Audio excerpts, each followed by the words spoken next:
নমস্কার বন্ধুরা, জেসিস kitchen and বেকিংয়ে আমার সকল দর্শক বন্ধুদের স্বাগত জানাই। শুরু করছি আমার আজকের রেসিপি পেঁয়াজ রসুন দিয়ে মুসুরির ডালের খিচুড়ি। এটা কিন্তু আমিষ খিচুড়ি। এটা আমি গোবিন্দভোগ চাল দিয়ে কিন্তু করিনি, কারণ এই আমিষ খিচুড়িটাই কিন্তু একদমই গোবিন্দভোগ চাল দিয়ে ভালো লাগে না। এটার জন্য আমরা রোজকার যে ভাতের চাল খাই সেই চাল, যেটাকে উষ্ণ চাল বলে, সেটা দিয়েই আমি আজকে রেসিপিটা করেছি।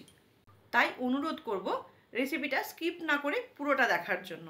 আর যদি ভালো লাগে তাহলে একটা লাইক দিয়ে রেসিপিটা শেয়ার করার জন্য অনুরোধ রইল। আর যদি আমার চ্যানেলে নতুন বন্ধু হয়ে থাকেন তাহলে আমার চ্যানেলটি সাবস্ক্রাইব করার জন্য অনুরোধ রইল।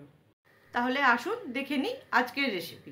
খিচুড়িটা করবার জন্য আমি এখানে 300 গ্রাম চাল নিয়ে নিয়েছি, আর নিয়েছি 300 গ্রাম ডাল। এই দুটোকে আমি ভালো করে ধুয়ে নেব। ধুয়ে আধ ঘন্টা ভিজিয়ে রাখবো। আর চাল আর ডাল দুটো আমি ইকুয়াল নিয়েছি, তার কারণ এই দুটো ইকুয়াল নিলে টেস্টটা অনেকটা ভালো হয়, কারণ ডালটা কম হলে স্বাদটা একটু ফ্যাসফেসে হয়ে যায়। তাহলে আমি দুটোকে একটু ধুয়ে ভিজিয়ে রাখছি আধ ঘন্টার জন্য। খিচুড়িটা বসানোর জন্য আমি কড়াই দিয়ে দিচ্ছি সর্ষের তেল। এটা 1 চামচের বেশি দিলাম, 1.5 চামচ দিলাম। সঙ্গে দিয়ে দিচ্ছি 1 চামচ ঘি। দুটোকে গরম হতে দেবো। এবার তেল ঘিটা ভালো করে গরম হয়ে গেছে। যেহেতু এটা পেঁয়াজ দিয়ে মুসুরির ডালের খিচুড়ি করব, সেই জন্য আমি এখানে প্রথমে দিয়ে দিচ্ছি 1 চামচ মতো সাদা জিরে। এটা 10 সেকেন্ড মতো ভাজা হয়ে এলে দিয়ে দেব কেটে রাখা পেঁয়াজ। আমি এখানে দুটো পেঁয়াজকে কুচি করে কেটে নিয়েছি।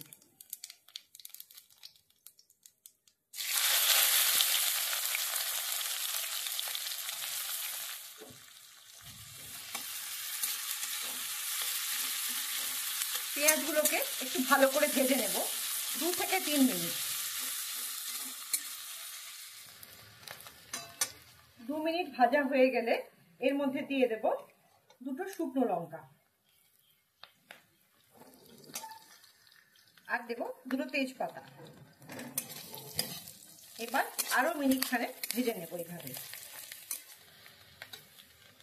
আরো 1 মিনিট মতো ভাজা হয়ে গেলে দিয়ে দেব 7-8 কোয়া রসুন, যেগুলো আমি অল্প অল্প করে থেঁতো করে নিয়েছি। এবার আবার ভালো করে ভেজে নেব 1 মিনিটের জন্য। পেঁয়াজ রসুনটা ভালো করে ভাজা হয়ে গেলে এবার এর মধ্যে দিয়ে দেব ধুয়ে রাখা চালটা, যেটা আমি ধুয়ে ভালো করে ভিজিয়ে রেখেছিলাম আধ ঘন্টার জন্য।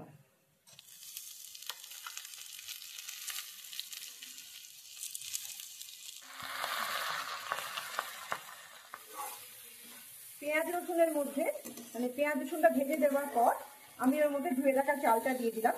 এবার দিয়ে এটাকে আবার ভেজে নেব মিনিট 2-এর জন্য। বন্ধুরা, আমি এখানে পেঁয়াজ রসুনের ভাজার সঙ্গে চালটাকে না বেশিক্ষণ ভেজে নিই। ভেজে নিয়ে করলে এই খিচুড়ির টেস্টটা অনেকটা ভালো আসে। সেই জন্যই আমি চালটাকে প্রথমে 2 থেকে 3 মিনিট ভালো করে ভেজে নিলাম।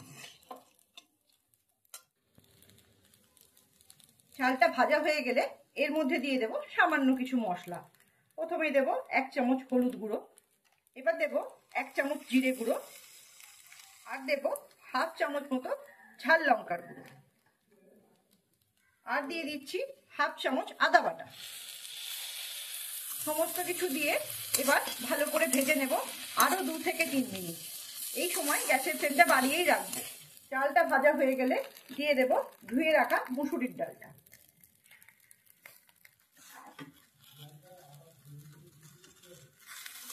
এবার চাল ডাল মশলা সমস্তটাকে আবার মিনিট 2 মতো ভালো করে কষে নেব। চাল ডাল মশলা সব কিছু ভালো করে কষানো হয়ে গেছে। এবার এটাকে আমি কুকারের মধ্যে দিয়ে দেব রান্নাটা হওয়ার জন্য।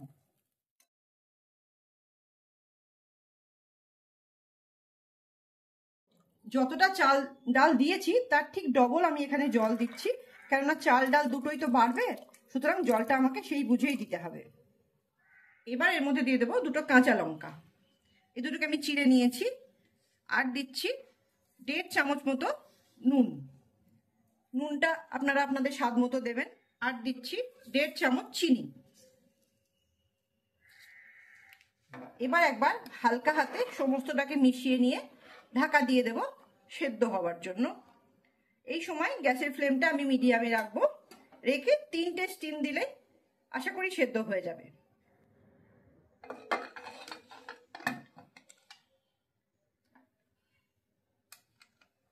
ঢাকা দিয়ে দিলাম সেদ্ধ হবার জন্য।